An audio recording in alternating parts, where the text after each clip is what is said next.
حبايب سلام عليكم. يشوف الفيديو تاعي اول مره، انا حميد نقدم معلومات ونحكي حكايات تخص الالعاب. دير جيم واشترك في القناه على بالي بلا راح تستمتع باذن الله.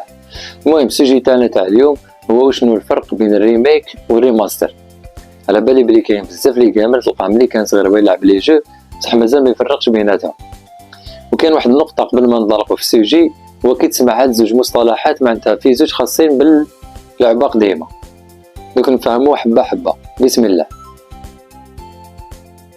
الريماستر هو تحسين اللعبه من كوتي تاع لا ريزوليسيون، معناتها نقدر نطلعها ل 1080، نزيد لي اف بي اس يعني عدد الاطارات في الثانيه، نقدر نحسن لا كاليتي صون، الاضاءه باش تكون مناسبه مع الجيل الحالي يعني الجيل الحديث، بصح بلا ما نمس الجيم بلاي يعني طريقه اللعب والقصه الرئيسيه.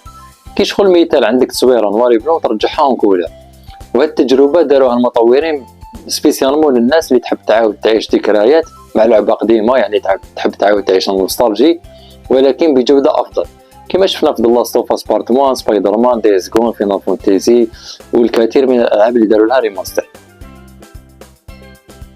الريميك هو اعاده بناء لعبه قديمه من الصفر باستخدام تقنيات حديثه، يعني يبدلوا امور في القصه، بيئه اللعب، طريقه تحرك البيرسوناج، لافاصون كيفاش يدار، بيحسنوا استخدام السلاح، يزيدوا اماكن واحداث واشخاص جديده في القصه، يطوروا في الجرافيك يعني كانك تلعب لعبه جديده خرجت غير كيما شفنا في ريزيدنت ايفل 2 3 و4، يعني بين افضل لي ريميك اللي لعبتهم. الخلاصه الريماستر هو اعاده تحسين القديم، والريميك هو اعاده بناء شامله للعبه. المهم لحقنا النهايه تاع الفيديو، ان شاء الله تكونوا استفدتوا. دمتم في رعايه الله وحفظه.